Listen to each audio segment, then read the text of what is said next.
Welcome back to another Explainer. Today we're jumping right into a place you probably think you already know all about. But once we peel back the layers, it is absolutely packed with hidden history. I was completely caught off guard by this one. We're talking about a nation that has been quietly shaping the very reality we live in ways I honestly never would have guessed. Think about the Netherlands for a second. What's the very first thing that comes to mind? If you're like most of us, you're picturing fields of beautifully colored tulips, those charming wooden windmills, and peaceful winding canals. It's a gorgeous, quaint image, right? But here is the undeniable reality. While we've all been admiring the postcards, this incredibly innovative nation practically invented the modern world. So that brings us to a massive question. How? Exactly. How did a country that is largely sitting underwater manage to engineer the foundations of modern global society? It sounds like an impossible contradiction, but as you'll see, that exact daily fight for survival is what sparked their absolute genius. Okay, let's dive into this, literally. A staggering one-third of the entire landmass of the Netherlands actually sits below sea level. Just let that sink in for a moment. They aren't just living near the water. They are living underneath its natural surface. Right, and the lowest point in the country is actually nearly 7 meters underwater.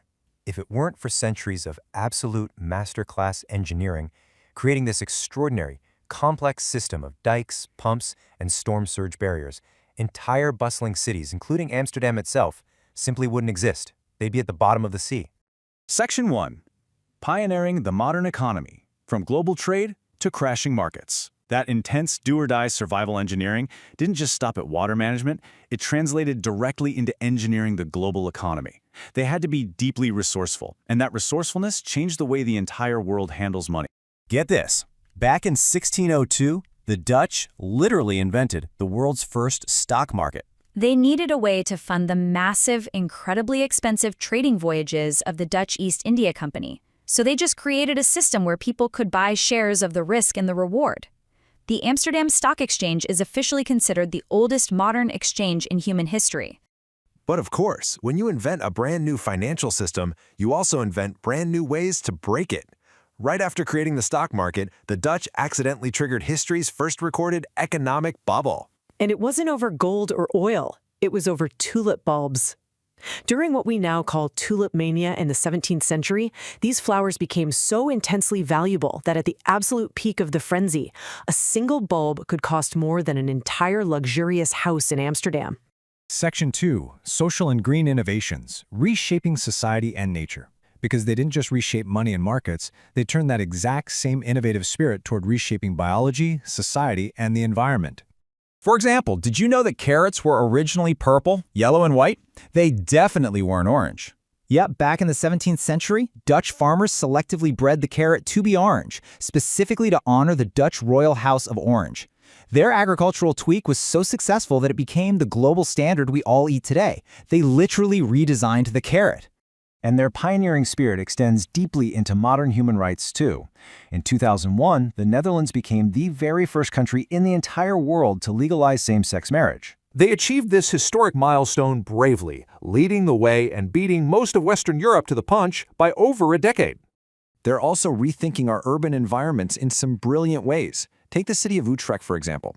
They've taken over 300 ordinary, functioning public bus stops and transformed their roofs into thriving green sanctuaries for bees. These green roofs are covered in plants and flowers, actively supporting urban biodiversity while thousands of commuters use the stops below every day.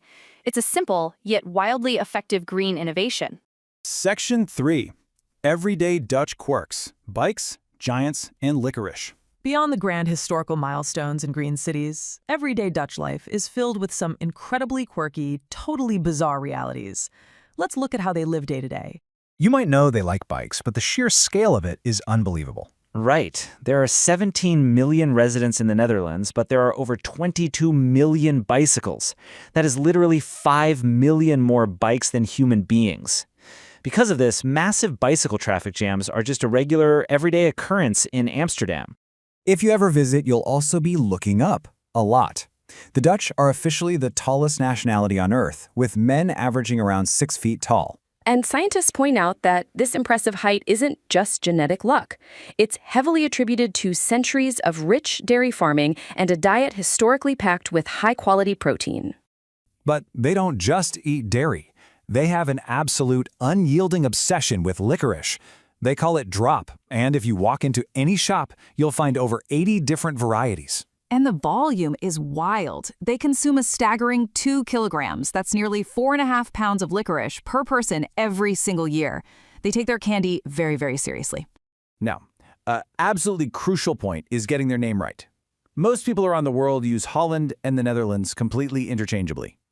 But Holland only refers to 2 specific provinces. The entire country of the Netherlands actually has 12 provinces. So if you're talking to someone from the other 10 provinces and you call the whole country Holland, they find it quietly but deeply irritating. We really love this idea. A country that literally built itself out of the sea, invented the stock market, and somehow found time to redesign the carrot. When you look at all of this together, it paints such an incredible picture.